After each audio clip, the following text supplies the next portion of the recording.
نبی اکرم صلی اللہ علیہ وسلم کے صحابہ کا معمول تھا کہ جب وہ باہم ملاقات کرتے تھے تو اس وقت تک علیحدہ نہیں ہوتے تھے جب تک ایک دوسرے کو سورۃ العصر نہ سنا لیں. اس کے بعد وہ پھر سلام کرتے تھے اور اپنے اپنے راستے پر چلے جاتے. یعنی تذکیر کے لیے، یاد دہانی کے لیے، ہدایت کے جملہ مراحل کو واضح کرنے کے لیے ایک ایک لفظ. یہ سورہ مبارکہ جو ہے واقعتاً اسی کی مثال ہے کہ سمندر کو کوزے میں بند کر دیا. ایک اعتبار سے یوں بھی کہا جا سکتا ہے کہ یہ قرآن حکیم کے مضامین کا انڈیکس ہے. قرآن میں کچھ تاریخی واقعات بیان ہوئے، کچھ ازل کی باتیں بتائی گئیں، آدم کی تخلیق کا مرحلہ بتایا گیا، آدم و ابلیس کا قصہ بیان کیا گیا، پھر بہت سے انبیاء کے حالات بیان کیے گئے، پھر ہمیں آخرت کی خبریں دی گئی. ان سب کی طرف اشارہ ہو گیا. والعصر، زمانہ گواہ، ان الانسان لفی خسر الا الذین آمنوا. اب یہ ایک بہت بڑا عنوان ہے قرآن کے مضامین کا، بہت جامع عنوان. آمنو، کن کن چیزوں پر ایمان، کس انداز میں ایمان، یہ تشریح قرآن میں ملے گی آپ کو مکی صورتوں کے اندر. وعملوا الصالحات، تیسرا مضمون کیا ہے؟ اچھے اعمال، صالح اعمال. اسی کی تفسیر تو ہے، اخلاقی تعلیمات ہے، بیسک ہیومن موریلٹی کا تذکرہ ہے، پھر شریعت کے احکام ہے، یہ کرو یہ نہ کرو. یہ سب کیا ہے؟ عمل صالح کی تفسیر. وتواصوا بالحق، یہ کیا ہے؟ یہ مختلف عنوانات سے قرآن مجید میں مضمون آیا. کہیں اس کو کہا گیا امر بالمعروف نہی عن المنکر، کہیں سے کہا گیا ادعو الی سبیل ربک، اور اس کے اوپر مفصل مضامین ہے. اور وتواصوا بالصبر، مدنی صورتوں میں جبکہ جنگیں ہو رہی تھیں تو صبر کی جو تلقین آئی ہے جس طرح سے آئی وہ آپ کے علم میں ہے. تو یہی تو مضامین ہے نا قرآن کے. تو گویا کہ سورۃ العصر جو ہے مضامین قرآن کا ایک جامع انڈیکس. چوتھی بات یہ نوٹ کر لیجئے کہ یہ کلام انتہائی مؤکد ہے، نہایت تاکیدی ہے. پہلے تو اللہ قسم کھا رہا، اللہ بغیر قسم کھائے بھی کوئی بات کہے تو مستند ہے ان کا فرمایا ہوا، لیکن تاکید کے لیے والعصر، زمانے کی قسم. ان الانسان لفی خسر، ان تاکید کے لیے، لفی لام پھر تاکید، خسرن تفخیم کے لیے، معمولی خسارہ نہیں، 1000 2000 لاکھ 2 لاکھ کروڑ 2 کروڑ کا خسارہ نہیں، بہت بڑا خسارہ، تاکید کی انتہا. یہ چار باتیں نوٹ کرنے کے بعد اب ذرا اس کا ترجمہ اور اس کا انالیسس دیکھیے. آیتیں 3 ہیں. والعصر، زمانے کی قسم ہے. یہ کلام مفید نہیں بنتا، اس سے کوئی معنی سمجھ میں نہیں آتے جب تک یہ معلوم نہ ہو کہ کس بات پر قسم کھائی گئی. لہذا بات بنے گی والعصر ان الانسان لفی خسر. اب یہ کلام مفید ہے، اس کے معنی سمجھ میں آ گئے. اسی طرح تیسری آیت کے کوئی معنی نہیں بنتے جب تک کہ دوسری آیت کے ساتھ نہ جڑے. الا الذین آمنوا وعملوا الصالحات وتواصوا بالحق وتواصوا بالصبر، سوائے ان کے جو ایمان لائے اور جنہوں نے نیک عمل کیے، جنہوں نے حق کی وصیت کی اور جنہوں نے صبر کی وقت تاکید کی. یہ اللہ سے کلام شروع ہو رہا ہے تو یہ تو مستثنا ہے نا. مستثنا من ہو کیا ہے، کس سے مستثنا کیا جا رہا ہے؟ دوسری آیت کے ساتھ جوڑیں گے تو معلوم ہوگا کہ ہاں اب یہ کلام مفید ہے. ان الانسان لفی خسر الا الذین آمنوا وعملوا الصالحات وتواصوا بالحق وتواصوا. اس سے کیا بات سامنے آئی؟ انگریزی میں جب آپ انالیسس کرتے ہیں کمپلیکس سینٹنس کا تو اس کا پرنسپل کلوز ایک ہوتا ہے. پرنسپل کلوز کیا ہے؟ ان الانسان لفی خسر. یہ اپنی جگہ ایک مکمل جملہ، مکمل مفہوم کا حامل. اگرچہ پہلی آیت بھی اسی کے ساتھ جڑ جائے گی، تیسری بھی جڑ جائے گی، اور یہ تینوں مل کر بھی ایک جملہ بنتے ہیں.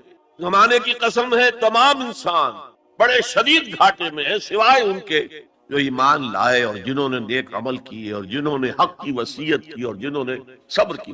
اب ذرا اس جملے کو اپنے ذہن اور شعور کی سطح پر لکھ لیجئے یا لوح قلب پر کندہ کر لیجئے.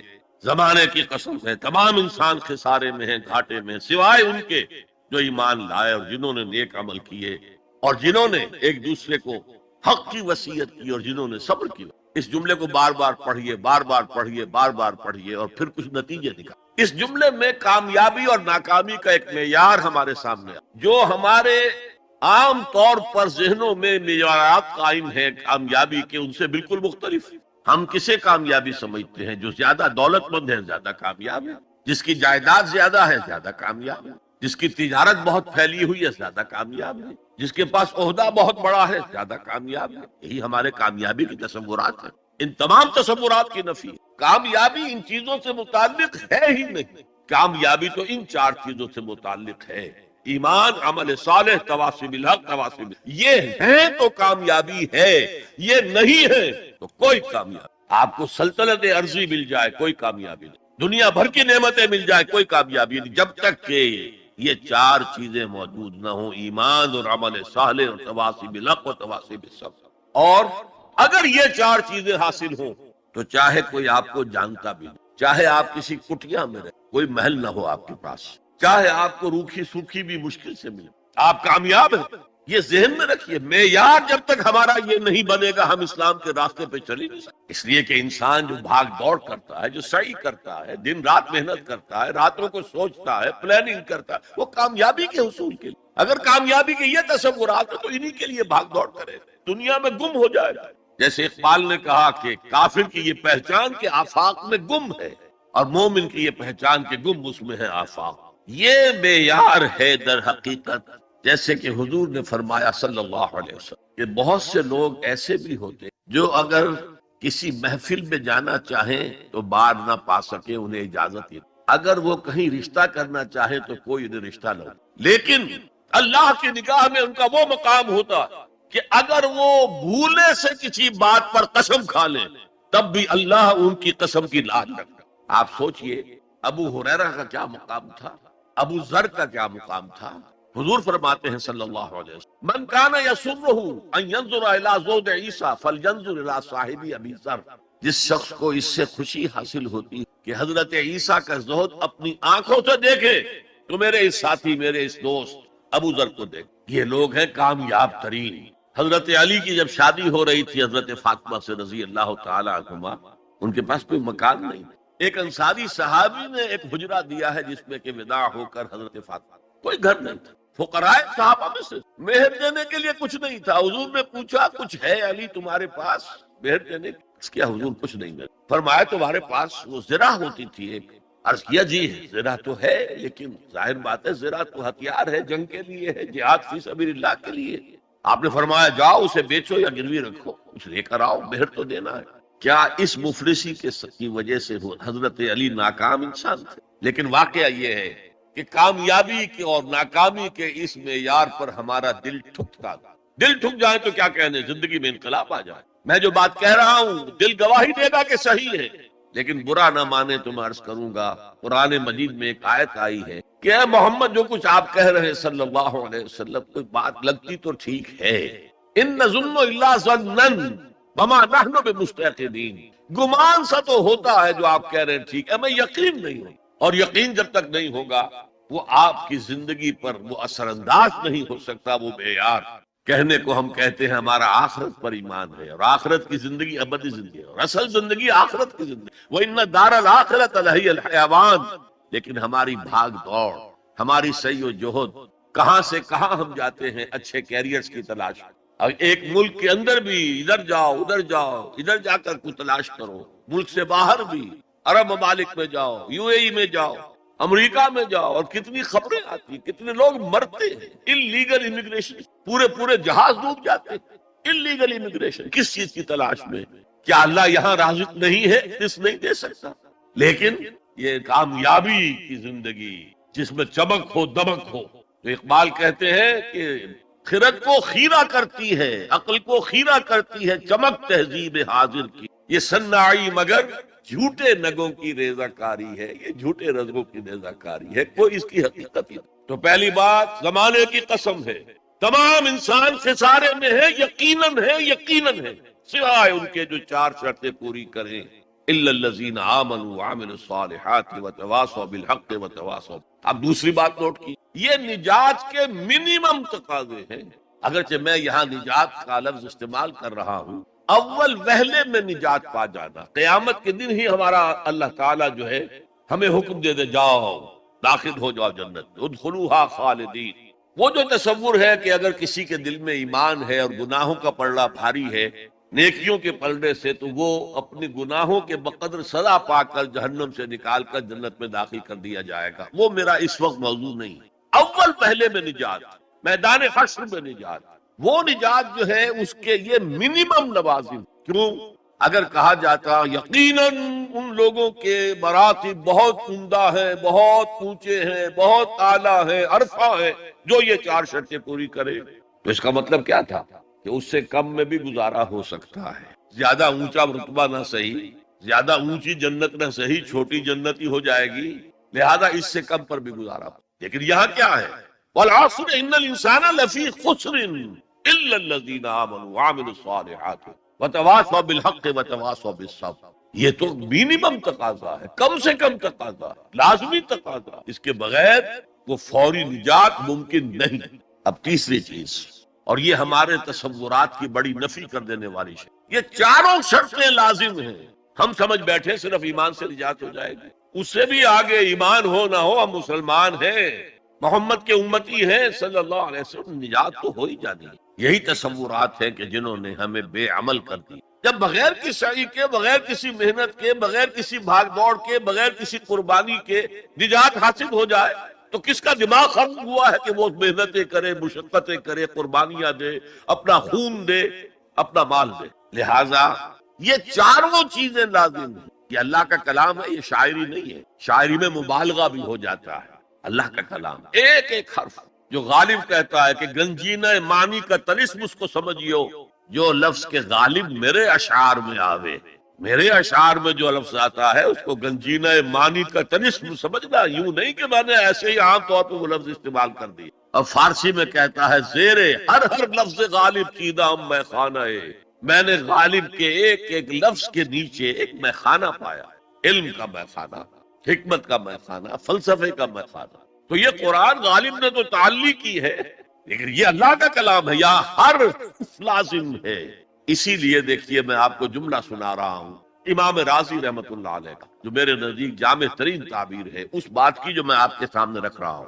ان هذه الآیہ فیہا وعید شدید، لوگوں جان لو اس آیت میں تو بڑی شدید وعید ہے، بأن اللہ تعالی حکم بالخسار علی جمیع الناس، اس لیے کہ اللہ تعالیٰ نے تو فیصلہ کر دیا تمام انسانوں کے لیے خسارے کا، گھاٹے کا، تباہی کا، بربادی کا۔ الا من کان آتیم بہذہ الاشیاء الاربعہ، سوائے ان کے جو یہ 4 چیزیں پوری کریں، وہی الایمان والعمل الصالح والتواصی بالحق والتواصی بالصبر۔ اب غور سے سنیے، فدل ذلک ان النجات معلقۃ بمجموع هذه الاشیاء، اس سے اس بات پر دلیل بنی ہے، رہنمائی ہوئی ہے کہ نجات کا تعلق ہے، نجات معلق ہے، نجات مشروط ہے ان 4 چیزوں کے جمع ہو جانے سے۔ یہ نہیں کہ ایک چیز سے ہی آپ کو نجات حاصل۔ تو یہ کامیابی اور ناکامی کا ایک معیار، اور پھر یہ کہ اس معیار میں 4 چیزیں لازم۔ اگرچہ ایک بات ہوگی، ہو سکتا ہے پہلی چیز میں انسان بہت اونچا ہو، دوسری میں اتنا اونچا نہ ہو، تیسری میں پھر اونچا ہو، چوتھی میں اتنا اونچا، یہ تو ہو جائے، لیکن بنیادی طور پر یہ 4 شرطیں پوری ہوگی تو نجات ملے گی، ورنہ اس سورہ مبارکہ کے بارے میں یہ بنیادی باتیں آپ کے سامنے عرض کر کے اب میں آپ سے یہ بات کہنا چاہتا ہوں کہ قرآن کے سمجھنے کے 2 درجے ہیں، ایک تذکر بالقرآن، قرآن سے سبق حاصل کر لیں، ایک تدبر قرآن، قرآن پر غور و خوض، گہرائی میں اترنا، قرآن میں ہو غوطہ زن اے مرد مسلمان، غوطہ لگاؤ گے تو تہ سے موتی نکال کر لاؤ گے نا۔ اب تذکر بالقرآن تو میں نے آپ کے سامنے تذکر بالسورۃ العصر، یہ تو مکمل ہو گئی، سبق تو حاصل ہو گئے۔ کامیابی کا معیار یہ 4 چیزیں، یہ 4 چیزیں لازم۔ اور جب ہم تدبر قرآن کے درجے پر آئیں گے تو معلوم ہوگا 4 چیزیں عقلاً منطقی طور پر لازم و ملزوم ہیں۔ تو تذکر بالقرآن اتنی بات بھی جس نے سمجھ لی، جس بدو نے سمجھ لی، اس کی زندگی میں انقلاب آ گیا۔ والعصر ان الانسان لفی خسر الا الذین آمنوا وعملوا الصالحات وتواصوا بالحق وتواصوا بالصبر۔ جو حاصل تھا، جس کو میں مثال دیا کرتا ہوں کہ اگر سمندر میں کوئی آئل ٹینکر جو ہے وہ لیک کر جائے، ٹوٹ جائے تو کیا ہوتا ہے؟ تیل سمندر کی سطح پر پھیل جاتا، نیچے نہیں جاتا۔ اسی طرح قرآن کا تیل، قرآن کا مغز، قرآن کی ہدایت اس کی سطح پر موجود۔ اسی لیے کہا گیا کہ تذکر بالقرآن نہایت آسان، کیونکہ سطح پر موجود ہے، اس کے لیے گہری غوطہ زنی کی ضرورت نہیں ہے۔ وَلَقَدْ يَسَّرْنَا الْقُرْآنَ لِلذِّكْرِ فَهَلْ مِن مُدَّكِرٍ، یاد دہانی حاصل کرنے کے لیے ہم نے قرآن کو بہت آسان کر دی۔ تو ہے کوئی نصیحت اخذ کرنے والا؟ ہے کوئی بنیادی ہدایت کا طالب؟ فہل من مدکر۔ تذکر بالقرآن کے اعتبار سے قرآن دنیا کی آسان ترین کتاب، تدبر قرآن کے اعتبار سے یہ دنیا کی مشکل ترین کتاب۔ کسی انسان کے لیے اس کی تہ میں پہنچ جانا ممکن، بس مستثنا اگر ایک ذات ہو سکتی ہے تو وہ حضور صلی اللہ علیہ وسلم کی ذات مبارکہ۔ وہ تدبر قرآن پوری زندگیاں لوگ لگا کر یہ نہیں کہہ سکے کہ ہم نے پورا قرآن سمجھ لی۔ 30 جلدوں میں امام راضی تفسیر لکھ رہے ہیں، لیکن کتنے ہی مقامات پہ آخر میں کہتے واللہ اعلم، اللہ بہتر جانتا ہے، بس یہ میرا خیال یہ ہے، میں یقین سے نہیں کہہ سکتا۔ جیسے اقبال کا جو خطبات ہیں اقبال کے جو مدراس میں دیے گئے تھے، The Reconstruction of Religious Thought in Islam، فلسفہ اسلام پر، وہ آج کے دور میں علم الکلام کے اعتبار سے بنیادی کتاب، لیکن اس کے دیباچے میں لکھتے ہیں میرا یہ دعویٰ نہیں ہے کہ جو کچھ میں نے کہا ہے وہی صحیح ہے، ہو سکتا ہے کہ وقت گزرنے کے ساتھ صحیح تر باتیں سامنے، ہمارا کام یہ ہے کہ طالب علمانہ انداز میں غور و فکر جاری رکھیں۔ تو تدبر قرآن کی کوئی حد نہیں، پوری زندگیاں لگا کر۔ خاص طور پر امام راضی کا ایک جملہ تو مجھے بھولتا نہیں، سورہ حدید کی جو آیت ہے هو الاول والآخر والظاہر والباطن، وہاں ایسے معلوم ہوتا ہے جیسے کھڑے کانپ رہے ہیں، لرز رہے ہیں۔ هذه الآیت اعلم ان هذا المقام مقام غامض عمیق مہیب، جان لو کہ یہ مقام بہت گہرا ہے، بڑا پرہیبت ہے اور بہت غامض ہے، اس کے مضامین آسانی سے سمجھنے والے نہیں۔ تو بہرحال اس تدبر قرآن کے اعتبار سے اب میں گفتگو کروں گا۔ والعصر، زمانے کی قسم۔ پہلی بات یہ نوٹ کیجئے کہ قسم جو قرآن مجید میں کھائی گئی ہے یا کھائی گئی ہیں قسمیں، ان سے مراد کیا ہوتا؟ ہم اگر قسم کھاتے ہیں اپنی کسی بات پر، اللہ کی قسم ہے، تو گویا کہ اللہ کو گواہ کے طور پر پیش کرتے ہیں کہ اللہ جانتا ہے، اللہ گواہ ہے، جو میں کہہ رہا ہوں سچ ہے۔ لیکن ہم قسم کھائیں گے کسی بزرگ ہستی کی، بڑی شے کی، اللہ کی قسم۔ قرآن میں جو متکلم ہے اللہ، اس سے اوپر کون ہے؟ لہذا قرآن مجید کی قسموں میں صرف ایک شے ہے، شہادت، گواہی۔ چنانچہ ترجمہ کیا ہوگا؟ زمانہ گواہ ہے کہ تمام انسان سے۔ نمبر 2 نوٹ کیجئے، عصر کے معنی کیا؟ زمانہ، صرف زمانہ نہیں، وہ زمانہ جو تیزی سے گزر رہا۔ یہ 2 الفاظ استعمال ہوتے ہیں، ویسے تو عربی میں وقت کا لفظ بھی ہے، لیکن قرآن میں وہ لفظ آیا ہے۔ 2 لفظ ہیں، عصر اور دہر، اور آپ کو معلوم ہے کہ دونوں کی یہ صورتیں ہیں، سورۃ الدہر بھی ہے، سورۃ العصر۔ ان دونوں میں فرق کیا ہے؟ فلسفے میں کہتے ہیں ایک سیریل ٹائم، وہ وقت جو گزر رہا ہے جس میں ماضی ہے، حال ہے، مستقبل ہے، یہ سیریل ٹائم۔ اور ایک دہر، یہ زمانہ، اس کی وسعت، یوں سمجھیے جدید اصطلاح میں time and space complex, time and space complex کو ظاہر کرتا ہے لفظ دہر۔ اسی لیے کہا گیا ہے هل اتى على الانسان حين من الدهر لم يكن شيئا مذكورا، ایک وقت ایسا بھی نہیں تھا کہ انسان کوئی قابل ذکر شے نہیں تھا۔ کیا تھا؟ گندے پانی کی ایک بوند۔ تو یہاں عصر کی جو قسم کھائی گئی ہے اس کے مختلف پہلو ہیں جو علماء نے بیان کی۔ یہ عصر تیزی سے گزر رہا ہے، تیزی سے گزر رہا ہے، تیزی سے گزر رہا ہے۔ غافل تجھے گھڑیال یہ دیتا ہے منادی، گردوں نے گھڑی عمر کی ایک اور گھٹا دی۔ آپ سمجھتے آج میری عمر 71 برس ہو گئی، جب 72 کے ہو گئے 1 سال اور عمر بڑھ گئی۔ ارے بڑی کہاں گھٹ رہی ہے؟ اگر 80 برس تمہاری عمر کل ہونی ہے تو 1 سال اور گھٹ گیا، اگلے سال 1 اور گھٹ جائے گا، تو یہ عمر بڑھ نہیں رہی، گھٹ رہی۔ غافل تجھے گھڑیال یہ دیتا ہے منادی، گردوں نے گھڑی عمر کی ایک اور گھٹا۔ امام راضی نے بھی یہ واقعہ نقل کیا ہے کہ والعصر کا مفہوم میری سمجھ میں اس وقت آیا جبکہ میں نے بازار میں ایک برف فروش کو چیختے اور چلاتے ہوئے پایا، لوگوں کو جلدی میرا برف خرید لو ورنہ میں تباہ ہو جاؤں، اس لیے کہ وہ تو پانی بن جائے گا، پھر کیا قیمت اس کی ہوگی۔ اسی طرح یہ عمر جو ہے اس برف کی طرح پگھل رہی ہے، جا رہی ہے، لہذا یہ چونکانے کا انداز ہے۔ جیسے آپ کہتے ہیں زمانے کو تھام لو، زمانہ جو ہے اس کی قدر و قیمت کو پہچانو۔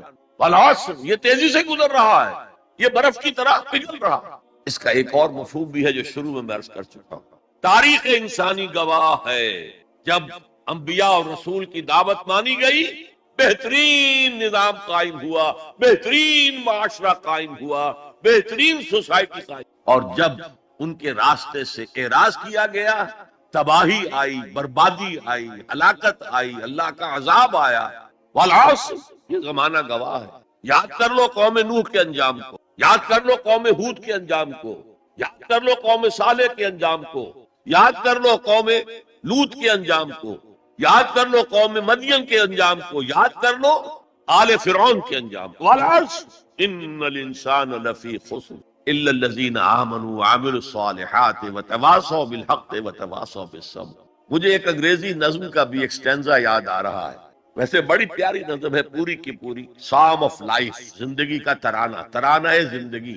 اس کا جو سٹینزا میں سنانا چاہتا ہوں، art is long and time is fleeting and our hearts though stout and brave still like muffled drums are beating funeral marches to the grave۔ کام تو بہت بڑا ہے، بہت لمبا پڑا ہوا ہے، اور یہ وقت بھاگ رہا ہے، دوڑ رہا ہے۔ عصر کہتے ہیں تیزی سے دوڑنے والا وقت، اعصار کہتے ہیں آندھی، جھکڑ، تیز ہوا، اعصار۔ عصر کا وقت وہ ہے جبکہ تیزی سے دن ختم ہو رہا ہے۔ تو art is long and time is fleeting and our hearts though stout and brave۔ اگرچہ ہمارے دل ابھی بڑے مضبوط ہیں، بڑی بہادری ہے، still like muffled drums are beating funeral marches to the grave۔ یہ آپ کے سمجھ میں آئے گا جب کوئی جنرل، بڑا فوجی افسر جو ہے وہ مرتا تھا تو اس کا جنازہ جو ہے کیریئر پر رکھ کر اس کی قبر کی طرف لے کر جاتے تھے، اور ڈرم بجایا جاتا تھا، لیکن ڈرم کے اوپر کپڑا چڑھا دیا جاتا تھا، وہ اس کی شارپ نہیں آتی تھی وائس، بلکہ دبی ہوئی، مفل ڈرمز۔ تو اگرچہ ہمارے دل بہت توانا ہے، فی الحال کوئی بیماری ابھی نہیں آئی ہے، لیکن ہم تو در حقیقت still like muffled drums are beating heart beat، beat کا لفظ جس طرح کہ وہ ڈرم بجایا جا رہا ہے، بیٹنگ آف دی ڈرم، اسی طرح بیٹنگ آف دی ہارٹ، اس کے ساتھ ہم قدم بقدم قدم بقدم اپنے گریو، اپنی قبر کی طرف جا رہے ہیں۔ یہ ہے والعصر، زمانے کی زمانہ گواہ ہے، ان الانسان لفی خسر۔ میں عرض کر چکا ہوں یہ مرکزی آیت ہے، مرکزی مضمون، اسے آپ کہہ سکتے ہیں انسان کا حزنیہ، ہیومن ٹریجڈی۔ آپ کو معلوم ہے وہ تو بدھ کیا بپتا پڑی تھی اس پر کہ شہزادہ تھا کپل وستو کا، محل میں رہتا تھا، جوان بیوی تھی، ایک بچہ بھی، بیٹا وہ بھی تھا، جوان بیوی کو اور بیٹے کو چھوڑ کر جنگلوں میں نکل گئے۔ کیوں؟ دیکھا دنیا میں دکھ بہت، کہیں وہ دیکھا اس نے اندھا ایک آدمی ہے وہ ٹھوکریں کھا رہا گر رہا، کہیں دیکھا کسی کا بچہ جو ہے عالم نزع میں کوئی کچھ نہیں کر سکتا، رو رہے پیٹ رہے، کہیں دیکھا جنازہ جا رہا کندھے کے اوپر کرے جا رہا ہے۔ تو اس کے فکر کا مرکزی نقطہ کیا ہے؟ سروم دکھم، یہاں تو دکھ ہی دکھ ہے اور کچھ نہیں۔ اس دکھ سے سیلویشن حاصل کرنے کے لیے وہ نکل گئے، اب کیا اسے ملا کیا نہیں ملا اسے چھوڑ دی، لیکن ایک مثال تو ہے، محل کی زندگی چھوڑ کر، جوان بیوی کو چھوڑ کر، ایک چھوٹے بچے کو چھوڑ کر انسان نکلا ہے۔ ان الانسان لفی خسر، دنیا کے اندر یہ تکالیف دیکھ کر اتنا متاثر ہو گئے، تو آخرت کی تکالیف وہ تو بہت بڑی ہے، بہت بڑی ہے، بہت بڑی ہے۔ قرآن مجید کے ہر صفحے کے اوپر جہنم کے کوئی نہ کوئی مناظر دکھا دیے گئے۔ کیا کھانے کو ملے گا؟ زقوم، جو پیٹ میں جائے گا تو کھولے گا جیسے کہ پانی کھول رہا ہو، اور پھر اس پر پیاس لگے گی تو حمیم ملے گا، گرم پانی یا پیپ، اور زخم کا دھون ملے گا۔ حضور کو شب معراج میں جو دکھائے گئے مناظر، عذاب کس کس طور سے انسانوں کو ہوگا۔ والعصر ان الانسان لفی، اور میں عرض کر چکا ہوں خسرن ہے یہاں، الخسر نہیں۔ الخسر ہوتا تو کوئی خاص خسارہ، خسرن یہ قاعدہ ہے عربی زبان میں، تنکیر نکرہ جو آتا ہے تفخیم کے لیے، بہت بڑا خسارہ، بہت بڑا گھاٹا۔ اب جو اس سے استثناء کی چار شرائط ہیں، سب سے پہلے ایمان۔ اب یہاں تو ایک لفظ آیا ایمان، اللہ پر ایمان، رسولوں پر ایمان، آخری رسول اور آخری نبی پر ایمان، کتابوں پر ایمان اور آخری کتاب قرآن پر ایمان، بعث بعد الموت پر ایمان، حساب کتاب پر ایمان، جزا و سزا پر ایمان، جنت اور دوزخ پر ایمان۔ یہ ایمانیات ہے۔ میں نے عرض کیا تھا یہ ایک عنوان ہے، کتنی لمبی لمبی بحث قرآن مجید میں ان میں سے ہر ایک چیز کے بارے میں آئی ہے مکی سورت، لیکن اس وقت جو بات میں آپ کو بتانا چاہتا ہوں، وقت کم ہے، اس ایمان کے دو لیول سمجھ لیجئے، یا دو قسمیں سمجھ لیجئے، یا دو ایسپیکٹ سمجھ لیجئے۔ اور یہ مجھے امید ہے کہ بہت سے حضرات نے بچپن میں یاد کیا ہوگا، ایمان مجمل، آمنت باللہ کما ہوا باسمائہ و صفاتہ وقبلت جمیع احکامہ، اقرار باللسان و تصدیق بالقلب۔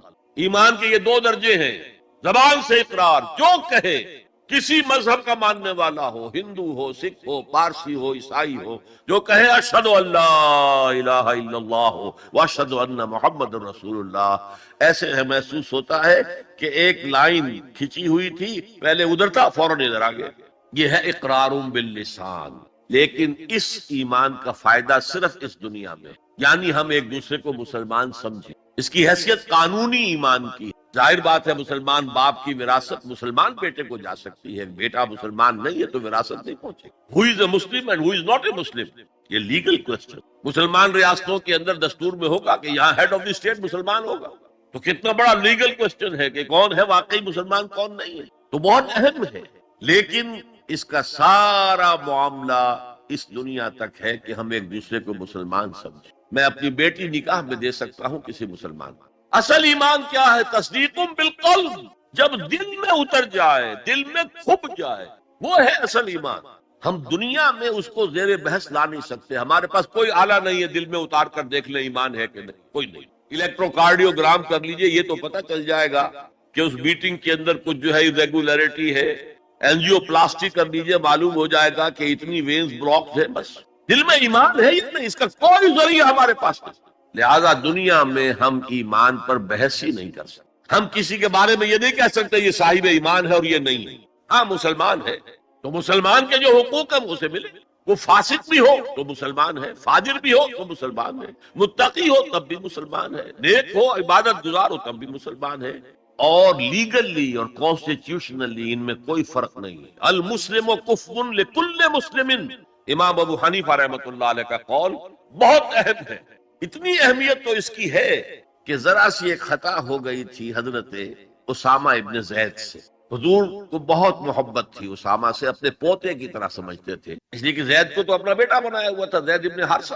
وہ تو بعد میں جب آیت اتری کہ یہ کوئی منہ بولا بیٹا اسلام میں کوئی شے نہیں ہے، ورنہ پہلے انہیں کہتے تھے زید ابن محمد، اس کے بعد دوبارہ وہ زید ابن حارثہ رہ گئے۔ لیکن محبت کتنی تھی، اور اس اعتبار سے گویا کہ حضرت اسامہ ابن زید وہ تو حضور کے پوتوں کے مالک۔ ان سے غلطی ہو گئی، ایک جنگ میں ایک کافر کے ساتھ مقابلہ ہوا دو بدو۔ اس کافر نے جب سمجھا کہ میری تو بس گئی، اب میں مزید مقابلہ نہیں کر سکتا، اب میری جان اس کے ہاتھ میں، اسامہ کے ہاتھ میں، انہوں نے پڑھ دیا کلمہ اشہد ان لا الہ الا اللہ واشہد ان محمد رسول۔ انہوں نے یہی سمجھا جو ہم ہوتے تو سمجھتے کہ جان بچانے کا ہیلا کر رہا ہے، لہذا گردن اڑا دی۔ کچھ دل میں اپنے خدشہ سا رہا، یہ صحیح کام کیا میں نے یا نہیں، یا ہو سکتا ہے حضور کو کسی اور ذریعے سے اطلاع پہنچی۔ طلب فرمایا اسامہ یہ تم نے کیا کیا؟ حضور اس نے جان بچانے کے لیے کلمہ پڑھا تھا، آپ نے نہیں کہا کہ تم غلط کر رہے۔ حلا شرط قلبہ، تم نے اس کا دل چیر کے کیوں نہیں دیکھ لیا؟ یعنی نہ تم دل چیر کے دیکھ سکتے ہو، کیا تمہیں معلوم ہے، کیسے کہہ سکتے ہو یقین سے کہ اس نے جان بچانے کو کلمہ پڑھا؟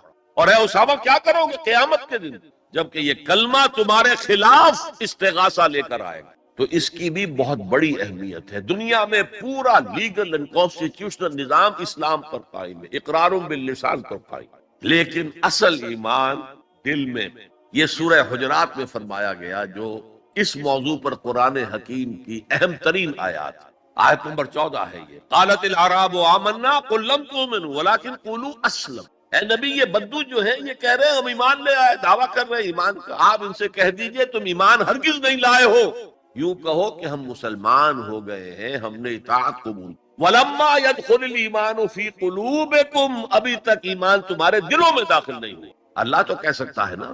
یہ کون سے بدو تھے اصل میں جان لیجئے، اذا جاء نصر اللہ والفتح ورأيت الناس يدخلون في دین اللہ افواجا، جب حضور کو آخری فتح حاصل ہو گئی تو اب تمام قبیلوں نے باہم مشورہ کیا اپنی اپنی جگہ پر، it's no use resisting now, اب ہم مزید جو ہے محمد کا راستہ روک نہیں سکتے صلی اللہ علیہ وسلم، چلو چلے، اور چل کر اسلام لے آئے۔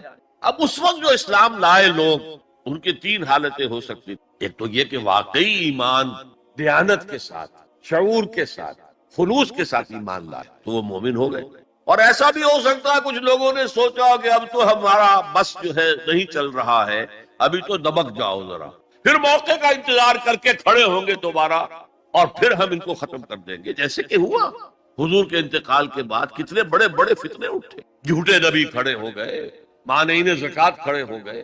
تیسرا کہ نہ تو مثبت طور پر ان کے دلوں میں ایمان تھا، نہ منفی طور پر دھوکہ دینا مقصود تھا، بس ٹھیک ہے، سب جا رہے ہیں، ہم بھی ایمان لے آتے ہیں۔ نہ ایمان نہ نفاق، وہ پہلے جنہوں نے دھوکہ دینے کے لیے اور ٹائم گین کرنے کے لیے اور اس لیے کہ اب ہمارا بس نہیں چل رہا ہے، پھر دیکھیں گے، پھر کھڑے ہوں گے، جو انہوں نے یہ کیا وہ منافق۔ جو صدق کے دل سے ایمان لائے وہ مومن، درمیان میں وہ جو رہ گئے وہ مسلم تو ہے، منافق بھی نہیں ہے، مومن بھی نہیں۔ اس بحث پر ایک عنوان قائم کیا ہے امام ابن تیمیہ نے، اثبات الاسلام بغیر الایمان، بغیر ایمان کے اسلام کا اثبات۔ اس لیے کہ جب قرآن یہ کہہ رہا ہے قالت الاعراب آمنا قل لم تؤمنوا ولكن قولوا اسلمنا ولما يدخل الايمان في قلوبكم، لیکن اگر تم اللہ اور اس کے رسول کی اطاعت کرتے رہے تو ہم تمہارے اعمال میں سے کچھ کمی نہیں۔ اس کا مطلب کیا ہوا؟ منافق تو نہ ہوئے، اگر منافق ہوتے تو منافق کا تو کوئی عمل قبول نہیں، لہذا نہ مومن نہ منافق بلکہ مسلم، صرف مسلم۔ آج کے مسلمانوں کا آپ اگر جائزہ لیا کریں، عظیم اکثریت 1,00,000 میں سے 99,999 اس کیٹیگری میں فال کر۔ ایمان کہاں ہے؟ یقین کہاں ہے؟ ہر شخص اپنے گریبان میں جھانکے مرنے کے بعد جی اٹھنے کا یقین ہے؟ کیا یقین ہے کہ اصل زندگی آخرت کی زندگی ہے؟ وَإِنَّ الدَّارَ الْآخِرَةَ لَهِيَ الْحَيَوَانُ، یقین ہے کہ یہ قرآن اللہ کا کلام ہے۔ سورہ واقعہ کی آیات، أَفَبِهَذَا الْحَدِيثِ أَنْتُمْ مُدْهِنُونَ وَتَجْعَلُونَ رِزْقَكُمْ أَنَّكُمْ تُكَذِّبُونَ، تم اپنے عمل سے قرآن کی تکذیب کر رہے ہو، کہتے تو ہو قرآن اللہ کا کلام ہے، ہمارا عقیدہ ہے، اللہ نے سود کو حرام کیا، تم سودی کاروبار کر رہے ہو۔ ما آمن بالقرآن من استحل محارمہ، کوئی ایمان نہیں ہے قرآن پر اس شخص کا جس نے اللہ کی حرام کردہ شے، قرآن کی حرام کردہ شے کو اپنے لیے جائز ٹھہرا لیا۔ تو یہ ایمان ہے اصل میں وہ شے جو دل میں داخل ہو۔ چنانچہ یہاں تو نفی کی گئی نا اس کی، تم اپنے آپ کو مسلمان کہہ سکتے ہو، مومن نہیں کہہ سکتے۔ لیکن صحابہ کرام جو سچے اور پکے مومن تھے ان کے بارے میں کیا فرمایا؟ وَلَكِنَّ اللَّهَ حَبَّبَ إِلَيْكُمُ الْإِيمَانَ وَزَيَّنَهُ فِي قُلُوبِكُمْ، اللہ نے تمہارے نزدیک ایمان کو محبوب کر دیا ہے اور اسے تمہارے دلوں کے اندر کھبا دیا ہے، مزین کر دیا ہے، منور کر دیا ہے تمہارے دلوں کو۔ دل کا ایمان یہ ہے اصل کی، اور اصل ایمان کی تعریف کیا ہے پھر؟ دیکھیے کس قدر نیچرل سیکوینس ہے، منطقی بات ہے۔ یہ بدو کہہ رہے ہیں ہم ایمان لے آئے، نبی کہہ دیجئے تم ایمان ہرگز نہیں لائے ہو، ما عمل تم نہیں آیا ہے، لم تؤمنوا، یہ تاکید کے لیے ہوتا، بہت تاکید، ہرگز ایمان نہیں لائے، ولکن قولوا اسلمنا، بلکہ کہو کہ ہم اسلام لے آئے ہیں، ہم نے اطاعت قبول، ولما يدخل الايمان في قلوبكم، ابھی تک ایمان تمہارے دلوں میں داخل نہیں آیا۔ وَإِن تُطِيعُوا اللَّهَ وَرَسُولَهُ لَا يَلِدْكُم مِّنْ أَعْمَالِكُمْ شَيْئًا إِنَّ اللَّهَ غَفُورٌ رَّحِيمٌ، اس حالت میں بھی اگر تم اللہ اور اس کے رسول کی اطاعت کرتے رہو گے تو یہ اللہ تعالیٰ چونکہ غفور اور رحیم ہے، یہ رعایت کرے گا کہ تمہارے اعمال کو تسلیم کر لے گا اور اس کے اجر سے تمہیں محروم نہیں۔ لیکن اصل سیکوینس جو میں بتا رہا تھا، اب اس آیت کے نتیجے میں سوال پیدا ہو گیا نا، ڈیفائن ایمان، tell us what is ایمان، we want to be accepted as momins، تو بتایا جائے ایمان کیا ہے، اس کے تقاضے کیا۔ کانٹیکسٹ کے اعتبار سے یہ قرآن مجید کی اہم ترین آیت ہے ایمان کو ڈیفائن کر۔ انما المؤمنون الذين آمنوا بالله ورسوله ثم لم يرتابوا وجاهدوا باموالهم وانفسهم في سبيل الله، مومن تو صرف وہ ہیں جو ایمان لائے اللہ پر، اس کے رسول پر، پھر شک میں ہرگز نہیں پڑے، یقین کی کیفیت ہو گئی۔ ابھی آپ نے سورہ تکاثر سنی تھی، علم الیقین، علم الیقین، ایک تیسرا درجہ اور ہے حق الیقین۔ یقین کے بھی 3 درجے ہیں، معمولی بات نہیں ہے۔ ایک ہے حدیث میں جسے کہا گیا احسان، حضرت جبرائیل نے حضور سے پوچھا اخبرنی عن الاحسان، آپ نے فرمایا ان تعبد اللہ، ایک روایت میں ان تعمل للہ، تیسری روایت میں ان تخشى اللہ کانک تراہ فإن لم تکن تراہ فإنہ یراک۔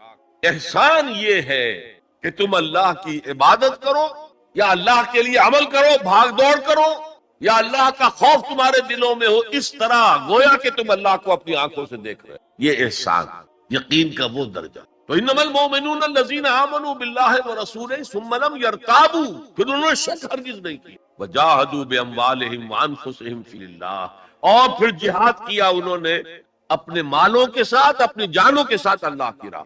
یہ ذرا تفصیل طلب مسئلہ ہے، جہاد سے مراد کیا ہے، کسی اور موقع پر انشاءاللہ اس پر روشنی ڈالوں گا، لیکن اس وقت موضوع کے اعتبار سے کیا بات تھی کہ ایمان کے 2 درجے ہیں۔ ایک ایمان قانونی ہے جو اقرار باللسان پر مبنی، ایک ایمان حقیقی ہے جو قلبی یقین سے عبارت. اب ایک نیا مسئلہ سامنے آتا ہے، آیا اعمال ایمان کا حصہ ہے یا ایمان پر مستزاد کوئی حقیقت ہے اعمال صالحہ؟ کیونکہ اگلی شرط کیا ہے؟ وَعَمِلُوا الصَّالِحَاتِ إِلَّا الَّذِينَ آمَنُوا وَعَمِلُوا الصَّالِحَاتِ.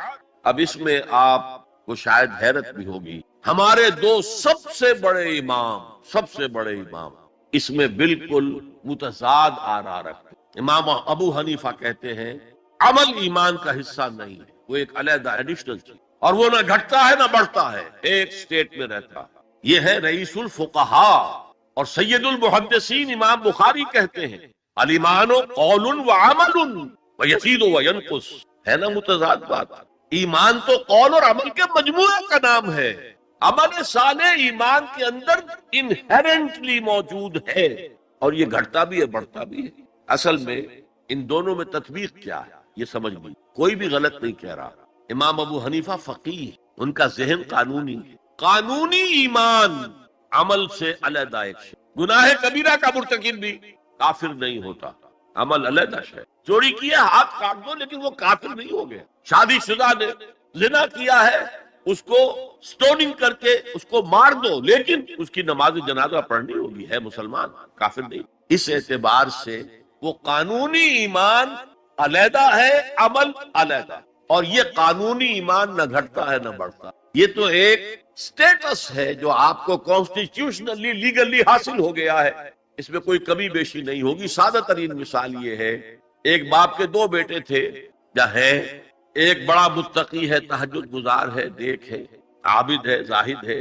ایک فاسق و فاجر ہے لیکن ہے مسلمان. کیا وراثت میں اس متقی کو زیادہ حصہ ملے گا اور فاسق و فاجر کو کم ملے گا؟ نہیں. Legally they are equal. المسلم کفر لکل مسلم، ہر مسلمان دوسرے تمام مسلمانوں کے برابر ہے. لیگل سٹیٹس یہ برابر ہے، جامد ہے، یہ نہ گھٹتا ہے نہ بڑھتا ہے. حالانکہ ایمان کا گھٹنا بڑھنا، وہ حقیقی ایمان کی بات کر رہے ہیں. امام ابو حنیفہ قانونی ایمان کی بات کر رہے ہیں، امام بخاری حقیقی ایمان کی بات کر رہے ہیں. یہ تو ہر ایک کا تجربہ ہے. یہ ایمان جو ہے گھٹتا بھی ہے بڑھتا بھی ہے. قرآن پڑھیے، ایمان آپ کو خود محسوس ہوگا کہ اس کی حرارت بڑھی ہے. اچھی صحبت میں بیٹھیے، ایمان بڑھے گا. آوارہ قسم کے لوگوں میں بیٹھ کر گپے لڑائیے، ایمان گھٹے گا. خود محسوس ہو جائے گا کہ کوئی برف کی طرح کچھ ہے اندر پگھل رہی. قرآن میں آتا زادتہم ایمانا، ان کے ایمان کے اندر اضافہ ہو گیا. تو کیسے کہا جا سکتا ہے ایمان گھٹتا بڑھتا نہیں؟ ایمان حقیقی گھٹتا بھی ہے بڑھتا بھی، لیکن قانونی ایمان یہ ایک جامد سٹیٹس ہے، ایک لیگل کانسٹیٹیوشنل سٹیٹس ہے. یہ نہ گھٹتا ہے نہ بڑھتا، اور عمل اس کے اندر داخل نہیں ہے، عمل اس پر مستزاد ہے، علیحدہ. تو پہلی شرط کے بارے میں اس قدر باتیں میں نے بتائیں، زیادہ تفصیل میں جانے کا موقع دیں. اب دوسری شرط کیا ہے؟ وَعَمِلُوا الصَّالِحَاتِ. دیکھیے عربی زبان میں عمل اور فعل یہ دونوں الفاظ مترادف ہیں. تفعلون یفعلون، تعملون یعملون، لیکن ان دونوں میں فرق. فعل کوئی بھی فعل ہے جو آپ سے سرزد ہو گیا، چاہے ارادی طور پر چاہے غیر ارادی طور پر. عمل وہ ہے جو ارادے کے تحت کیا جائے، جس میں جد و جہد ہو، جس میں محنت ہو، جس میں مشقت پڑتی. تو فعل اور عمل کے درمیان زمین و آسمان کا. عمل محنت چاہتا ہے، جد و جہد چاہتا ہے، سعی چاہتا ہے. اور صالح سے مراد کیا ہے؟ باصلاحیت، جس میں گو کرنے کی صلاحیت ہو. صالح اس عمل صالح جس سے کہ انسانی شخصیت نشو و نما پائے، اس کی انٹرنل پرسنالٹی. اقبال کے اصطلاح میں اس کی خودی، اس کی انا، اس کی ایگو، اس کی روحانی شخصیت ترقی پائے، نشو و نما پائے، بلندی پر جائے، اس مقام کو حاصل کرنے کی کوشش کرے کہ جس مقام پر اللہ نے انسان کو پیدا کیا. والتین والزیتون وطور سینین وہذا البلد الامین لقد خلقنا الانسان فی احسن تقویم. بہترین سطح پر پیدا کیا، مسجود ملائک بنایا، اپنا خلیفہ قرار دیا. ثم رددناہ اسفل سافل، پھر نیچوں میں سب سے نیچے پھینک دی. فرشتے ہم سے اونچے، جنات بھی ہم سے اونچے. جنات کہاں کہاں تک جاتے ہیں؟ میرا یہ خیال ہے کہ کم سے کم سولر سسٹم تک تو جنات کی رسائی ہے. آگے ہے یا نہیں میں نہیں کہہ سکتا، لیکن یہ انسان اب محنت کرے گا. نیچے اگر پھینک دیا گیا تھا الا الذین آمنوا وعملوا الصالحات، جو ایمان لائیں گے اور نیک عمل کریں گے وہ پھر ریگین کر لیں گے اپنے اس مقام کو جس مقام پر انہیں اصلاً پیدا کیا گیا. اور جو لوگ اس مقام کو حاصل نہیں کر سکتے ان کے بارے میں قرآن کہتا ہے اولئک کالانعام، سورہ اعراف میں، یہ چوپایوں کے مانند ہیں، حیوانات ہیں، بل ہم اضل، بلکہ ان سے بھی گئے گزرے۔ کیوں؟ حیوان کو جس سطح پر پیدا کیا گیا اس پر اپنی زندگی گزار رہا ہے، اس سے اوپر کی کوئی صلاحیت دی ہی نہیں گئی۔ انسان کو لقد خلقنا الانسان فی احسن تقویم، اگر انسان حیوان کی سطح پر گر جائے جیسے کہ آج گر چکے ہے تو وہ حیوانات سے بدتر۔ اولئک کالانعام بل ہم اضل، لہم قلوب لا یفقہون بہا، لہم اعین لا یبصرون بہا، لہم آذان لا یسمعون بہا۔ ان کا دل ہے اس سے غور نہیں کرتے، آنکھیں ہیں ان سے دیکھتے نہیں، کان ہیں ان سے سنتے نہیں۔ کیا ابو جہل آنکھ سے نہیں دیکھتا تھا؟ کیا ابو جہل کان سے نہیں سنتا تھا؟ یہ وہ انر شخصیت ہے آپ کی، وہ روحانی شخصیت ہے آپ کی، جو دیکھتی ہے بغیر ان آنکھوں کے، جو سنتی ہے بغیر ان کانوں کے، جو غور و فکر کرتی ہے اس عقل سے نہیں بلکہ اس قلب سے۔ تو اللہ نے تو سب کچھ دیا تھا، ہر ایک نے وہ روح پھونکی ہوئی ہے، لیکن یہ لوگ اپنی اس روح سے بیگانہ ہو گئے ہیں، بھول گئے ہیں کہ ہمارے اندر کوئی ڈیوائن ایلیمنٹ بھی ہے، ڈیوائن سپارک۔ یہ لفظ جو ہے مغربی فلسفے میں استعمال ہوتا ہے، ڈیوائن سپارک، ایک شعلہ ملکوتی ہمارے اندر ہے، انہوں نے بھی دیکھا ہے۔ لیکن آج کا انسان خاص طور پر ڈارون کے نظریے کے پھیلاؤ کی، یہ نظریہ بایولوجی کے میدان کا نظریہ تھا اور بایولوجی کے میدان میں اسے تقریباً ریجیکٹ کیا جا چکا، لیکن سوشل سائنسز میں اس طرح پرمیٹ کر چکا ہے، سوشولوجی میں، سائیکالوجی میں اس طرح پرمیٹ کر گیا ہے کہ آج کا انسان اپنے آپ کو سوائے حیوان کے کچھ نہیں سمجھتا۔ یہ ہیومن ٹریجڈی سب سے اونچی ہے، وہ شرف جو اللہ نے عطا کیا تھا، وہ مقام اور مرتبہ جو اللہ نے عطا کیا تھا، اس سے انسان خود مستعفی ہو گئے۔ نتیجہ کیا نکلا ہے کہ جیسے ہم کہتے ہیں کہ گھوڑا اور گدھا، کیا فرق ہے؟ گھوڑا ذرا ریفائنڈ اینیمل ہے، کم غلط ہے اس میں، گدھا بیچارہ کورس اینیمل ہے، باقی فرق کیا ہے یہ بتائیں۔ اسی طرح انسان اور شمپینزی اور گوریلا میں کیا فرق ہے یہ بتائیں۔ عمل صالح جو ہے وہ اس لیے ہے، اور یہ بھی نوٹ کر لیجئے جب یہ صورت اتری تو عمل صالح سے کیا مراد تھا؟ شریعت تو ابھی نازل ہی نہیں ہوئی، عمل صالح ایک ہی تھا، ان الذین قالوا ربنا اللہ ثم استقاموا، جنہوں نے کہا ہمارا رب اللہ ہے پھر جم گئے، چاہے مارا جا رہا ہے، چاہے دہکتے ہوئے انگاروں پر لٹایا جا رہا ہے۔ خباب بن الارت رضی اللہ تعالی عنہ لوہار تھے پیشے کے اعتبار سے، بلایا گیا، حضور پر ایمان لے آئے تھے، انگارے زمین پر بچھا دیے، دہکتے ہوئے انگارے، کہا اتارو کرتا، اتار دیے، لیٹ جاؤ، لیٹ گئے انگاروں کے، اس لیے کہ حضور کا حکم یہ تھا چاہے تمہارے ٹکڑے کر دیں، چاہے تمہیں بھون دیں، تم نے کوئی جوابی کارروائی نہیں، کفو ایدیکم، اپنے ہاتھ بندے رکھو۔ قرآن میں تو یہ کہیں جا کر سورہ نساء میں حکم آیا ہے، یہ ایک زمانہ تھا جب کہ تمہیں حکم تھا کہ اپنے ہاتھ روکے رکھو، مکے میں یہ حکم حضور نے دیا تھا، لہذا لیٹ گئے، پیٹھ کی کھال جلی، چربی پگھلی، اس سے وہ انگارے ٹھنڈے ہوئے۔ ان الذین قالوا ربنا اللہ ثم استقاموا، پھر جم، یا صرف ایک عبادت دی گئی تھی، راتوں کو کھڑے رہا کرو، یا ایھا المزمل قم اللیل الا قلیلا نصفہ او انقص منہ قلیلا او زد علیہ ورتل القرآن۔ اے کمبل میں لپٹ کر لیٹنے والے صلی اللہ علیہ وسلم، کھڑے رہا کرو رات کو سوائے تھوڑے سے حصے کے، نصفہ آدھی رات، اب انقص منہ قلیلا، یا اس میں سے کچھ کم کر لو تو ایک تہائی رات، اور زد علیہ، یا آدھی رات پر اور اضافہ کرو تو دو تہائی رات، اور قرآن پڑھتے رہو پڑھتے رہو پڑھتے رہو پڑھتے رہو۔ حالانکہ قرآن کتنا نازل ہوا تھا ابھی؟ کیا یہ 30 پارے موجود تھے؟ جو چند آیتیں اتری ہیں، repeat and repeat and repeat and repeat, hammer them down into your heart and brain، یہ عبادت تھی۔ باقی نہ ابھی 5 وقتہ نماز ہے، نہ روزہ ہے، کوئی شے نہیں، نہ سود حرام ہے، نہ شراب حرام ہے۔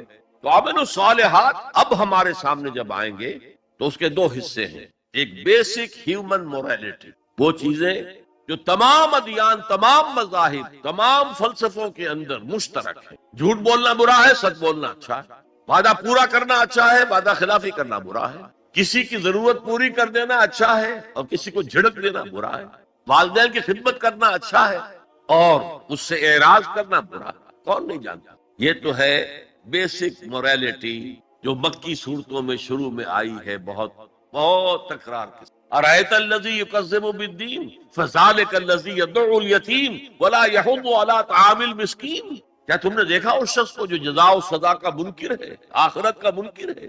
وہی تو ہے جو یتیم کو دھکے دیتا ہے اور مساکین کو کھانا خود کھلانا تو درکنار، کسی اور کو بھی کہنے کو تیار نہیں ہے کہ کھانا کھلا، پتہ نہیں پلٹ کر وہ کہہ دے تم کیوں نہیں کھلاتے۔ ویل لکل ہمزۃ لمزہ، ہلاکت ہے ہر اس شخص کے لیے جو رو در رو عیب چینی کرتا ہے یا پیچھے برائی کرتا ہے، طنز کرتا ہے۔ ویل لکل ہمزۃ لمزہ الذی جمع مالا وعددہ، مال جمع کرتا ہے، گنتا رہتا ہے، اب میرا بیلنس شیٹ یہاں آ گیا ہے، اب بیلنس شیٹ یہاں آ گیا ہے، پہلے اتنے کروڑ کے ایسٹس تھے، آج اتنے کروڑ کے۔ اسی حساب کتاب میں بیسک ہیومن موریلٹی اور شریعت کے احکام یہ دونوں آئیں گے۔ اب وہ شریعت پوری ہو چکی محمد رسول اللہ صلی اللہ علیہ وسلم پر، اب ہمیں اس پر عمل کرنا ہے، اور یہ کوئی بوجھ نہیں ہے، یہ ہماری شخصیت کی نشو و نما کے لیے۔ میں ایک مثال دیا کرتا ہوں، آپ کسی پہاڑی اسٹیشن کی طرف جا رہے ہوں، گرما کا صدر مقام کوئی ہوتے ہیں پہاڑی، شملہ ہوتا تھا کبھی، تو آپ دیکھیں گے سڑک پر جا بجا نشانات لگے ہوئے، یہاں سپیڈ کم کر لو ورنہ ٹرن ایسا آ رہا ہے کہ ہو سکتا ہے کہ سپیڈ کم نہ ہو تو تمہاری گاڑی جو ہے وہ سیدھی کھائی میں جائے۔ تو یہ جو کوشچنز یہ اس کی بھلائی کے لیے ہیں۔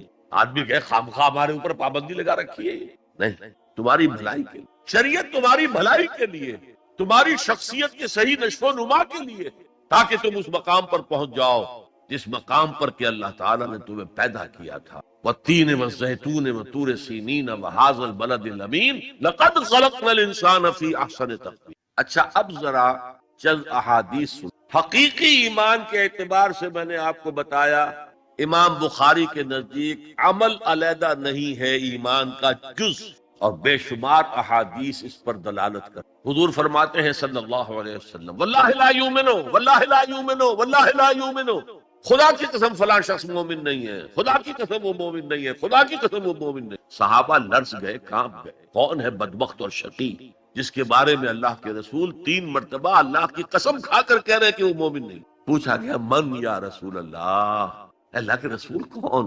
فرمایا الذی لا یامن جارہ بوائقہ، وہ شخص جس کی ایذا رسانی سے اس کا پڑوسی امن میں نہیں ہے، چین میں۔ کیسے سیپریٹ کریں گے ایمان کو عمل سے؟ ہے کوئی آری جو کاٹ دے ان کو علیحدہ علیحدہ کر دے؟ لیکن یہ حقیقی ایمان کی بات ہے، قانونی ایمان کی بات نہیں۔ ویسے یہ تو کوئی گناہ کبیرہ بھی نہیں، یہ تو کج خلقی ہے نہ صرف، لیکن اس کے اوپر 3 دفعہ قسم کھائی جا رہی ہے، مومن نہیں ہے، نہیں ہے، نہیں۔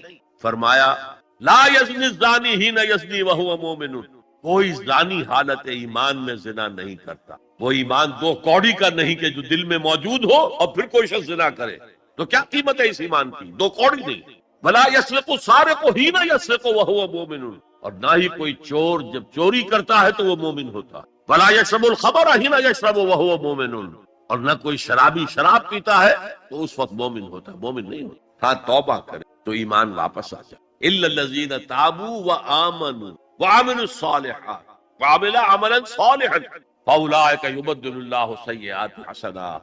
ہاں، جو گناہ کرنے کے بعد توبہ کرے اور ایمان لائے، تجدید ایمان کرے، اس لیے کہ گناہ کی وجہ سے ایمان ضائع ہو گیا۔ ویسے بعض احادیث سے یہ بھی معلوم ہوتا ہے کہ جب وہ گناہ کر رہا ہے اس وقت وہ ایمان دل سے نکل جاتا ہے، لیکن ایک پرندے کے مانند اس کے سر پر چکر لگاتا رہتا۔ جب گناہ سے فارغ ہو جاتا ہے تو ایمان واپس۔ یہ اللہ کا بڑا فضل اور کرم ہے، جیسے کہ وہاں کہا گیا تھا کہ ایمان تو نہیں لائے ہو پھر بھی وَإِن تُطِيعُوا اللَّهَ وَرَسُولَهُ لَا يَلِدْكُم مِّنْ أَعْمَالِكُمْ شَيْئًا إِنَّ اللَّهَ غَفُورٌ رَّحِيمٌ۔ اگرچہ تم مومن نہیں ہو، لیکن اس حالت میں بھی اگر تم اللہ کی اور اس کے رسول کی اطاعت کرتے رہو گے تو اللہ تمہارے اعمال کے اجر و ثواب میں کوئی کمی نہیں کرے گا۔ کیوں؟ اللہ غفور ہے، رحیم ہے۔ یہ اس کی شان غفاری، شان رحیمی کا صدقہ ہے۔ اسی طرح منطق تو یہ چاہتی ہے کہ گناہ کے بعد جب تک توبہ نہ کی جائے ایمان نہ آئے دل میں دوبارہ۔ اور ایک آیت جو میں نے آپ کو سورہ فرقان کی سنائی اس سے بھی یہ متبادر ہوتا ہے، لیکن بعض احادیث سے معلوم ہوتا ہے، اور ہمارے ہاں اہل سنت کا عقیدہ یہی ہے کہ جب گناہ سے وہ فارغ ہو جاتا ہے تو ایمان جو ہے پھر نہیں۔ لیکن ایمان اور عمل صالح کا چولی دامن کے ساتھ ہے، آپ علیحدہ۔ ایک اور حدیث حضرت انس رضی اللہ تعالی عنہ فرماتے ہیں، جو 9 برس تک حضور کے خادم خاص رہے، جو فرماتے ہیں قلما خطبنا رسول اللہ صلی اللہ علیہ وسلم الا قال لا ایمان لمن لا امانت له ولا دین لمن لا عہد له۔ شاذ ہی کبھی ایسا ہوا ہوگا کہ حضور نے ہمیں کوئی خطبہ ارشاد فرمایا اور اس میں یہ الفاظ نہیں کہے، گویا کہ ہمیشہ اپنے خطبے میں یہ حدیث بیان کرتے تھے آپ، جس شخص میں امانت داری کا وصف نہیں ہے اس کا کوئی ایمان نہیں، کیٹیگوریکل سٹیٹمنٹ ہے، کوئی ایمان نہیں۔ اور جس شخص میں ایفائے عہد کا مادہ نہیں اس کا کوئی دین نہیں۔ دین تو نام ہے، آپ عہد کرتے ہیں اللہ سے، ایاک نعبد و ایاک نستعین، اے اللہ ہم تیری ہی بندگی کرتے ہیں اور کرتے رہیں گے، اور اے اللہ ہم تجھ ہی سے مدد مانگتے ہیں اور مانگتے ہیں۔ جو شخص چھوٹی چھوٹی باتوں میں وعدہ خلافی کرے وہ اتنے بڑے وعدے کو نبھائے جو پوری زندگی کے اوپر حق ہے۔ تو یہ نوٹ کر لیجئے، لیگل لیول پر، لیگل ایمان کے لیول پر ایمان علیحدہ عمل علیحدہ، حقیقی لیول پر، قلبی ایمان والے لیول پر ایمان اور عمل صالح گتھے ہوئے ہیں، چولی دامن کا ساتھ ہے، ان کو ایک دوسرے سے جدا کرنا مشکل۔ اب آئیے تیسری، وتواصوا بالحق، انہوں نے آپس میں یا بہت زیادہ شدت کے ساتھ، باب تفاعل کے اندر دو خواص ہیں، مل جل کر کوئی کام کرنا یا مبالغہ ہوتا ہے، بہت شدت سے وہ کام کرنا۔ میں ان دونوں کے اعتبار سے ترجمہ کروں گا۔ اور وصیت کا لفظ آتا ہے ہمارے ہاں جب کوئی شخص مرتے ہوئے جو بات کہتا ہے، اہم ترین بات جو سمجھ رہا ہے وہی تو کہے گا۔ وہ لوگ آپس میں ایک دوسرے کو حق کی نصیحت کرتے ہیں یا وہ عوام الناس کو حق کی وصیت کرتے ہیں بڑی شدت کے ساتھ، دونوں ترجمے ہو گئے۔ یہ عمل صالح اور ایمان کا لازمی تیسرا نتیجہ۔ دیکھیے فزیکل لا بھی یہ ہے، اگر کہیں بھٹی ہے آگ کی تو اس سے حرارت ماحول میں نفوذ کرے گی، اگر برف کی سل رکھی ہوئی ہے تو اسے برودت، ٹھنڈک ماحول میں پھیلے گی۔ اگر کسی میں عمل صالح اور ایمان ہے تو ممکن نہیں ہے کہ اس کی ذات سے نیکی کا پھیلاؤ نہ ہو، نیکی اس کی ذات سے نہ نکلے، نہ دوسروں تک پہنچے۔ It's a physical phenomenon. Number دو، یہ شرافت اور مروت کا تقاضا۔ اگر آپ کو اللہ نے ہدایت دی، شیئر اٹ ود ادرس، شرافت، مروت۔ حضور نے فرمایا لا یؤمن احدکم حتی یحب لاخیہ ما یحب لنفسہ، تم میں سے کوئی شخص مومن نہیں ہو سکتا جب تک کہ وہ اپنے بھائی کے لیے بھی وہی بات پسند نہ کرے جو اپنے لیے پسند۔ اگر تم اسلام لے آئے ہو، ایمان لائے ہو، نیک عمل کریے، بھائی اپنے بھائیوں تک پہنچاؤ جن سے تمہیں محبت ہے، جن کے ساتھ خلوص ہے، جن کے ساتھ اخلاص ہے۔ یہ دوسری بنیاد ہے کہ ایمان اور عمل صالح سے تواصی بالحق خود بخود برآمد۔ اور ایک تیسری بات ہے حمیت، غیرت۔ میں یہاں آپ کو ایک حدیث سنا رہا ہوں۔ ایک طویل عرصے تک اپنے زمانہ طالب علمی میں یہ حدیث خطبہ جمعہ میں سنتا رہا۔ مولانا تھانوی رحمۃ اللہ علیہ نے جو خطبات جمعہ مرتب کی ان میں یہ ہے، حضور ارشاد فرماتے ہیں اوحى اللہ عز وجل الی جبرائیل علیہ الصلوۃ والسلام ان اقلب مدینۃ کذا وکذا باہلہ۔ اللہ تعالیٰ نے وحی کے ذریعے سے حکم دیا حضرت جبرائیل کو کہ فلاں فلاں بستیوں کو الٹ دو، تلپٹ کر دو۔ جیسے سدوم اور عمورہ کی بستیوں پر عذاب آیا تھا ویسا عذاب ان بستیوں کے اوپر لے آؤ۔ قال فقال، حضور فرماتے ہیں کہ اس پر حضرت جبرائیل نے عرض کی یا رب ان فیہا عبدک فلان لم یعصک طرفۃ عین، اے اللہ میں اس بستی کو الٹ دوں، اس میں تو تیرا فلاں بندہ بھی ہے جس نے کبھی پلک جھپکنے جتنی دیر بھی کسی گناہ میں بسر نہیں کی۔ اب آپ کسی آدمی کی نیکی کا تصور کیجئے، یہ گواہی دینے والے کوئی کرائے کے گواہ نہیں ہے جو عدالتوں میں پھرتے رہتے ہیں، جو چاہو گواہی دلوا لو، اتنے پیسے چاہیے۔ جبرائیل ہے، اور کس کی جناب میں کہہ رہے ہیں جہاں ابو جہل بھی جھوٹ نہیں بولتا۔ یا رب ان فیہا عبدک فلان لم یعصک طرفۃ عین، الٹ دوں اس بستی۔ اب جواب سنیے، قال فقال، حضور فرماتے ہیں اس پر اللہ نے فرمایا اقلبھا علیہ وعلیہم، الٹو اس بستی کو پہلے اس بدبخت پر اور پھر دوسروں پر۔ فإن وجہہ لم یتبعر فی ساعۃ قط، اس لیے کہ میری غیرت کی وجہ سے کبھی اس کے خون نے جوش نہیں مارا، اس کا چہرے کے اوپر خون نہیں آیا۔ آپ کو کوئی ماں کی گالی دے، اگر تو آپ میں جان ہے تو وہ جانے دیں گے اس کو، اور اگر جان نہیں ہے آپ اس کا مقابلہ نہیں کر سکتے تب بھی غصہ آئے گا، کانپیں گے آپ غصے کی وجہ سے، چہرہ آپ کا سرخ ہو جائے گا، یہ تو کم سے کم ہوگا نا۔ لیکن یہ اللہ کا بندہ اپنی نیکی میں لگا رہا، اس نے دیکھا نہیں ماحول میں کیا ہو رہا ہے، ماحول میں اللہ کی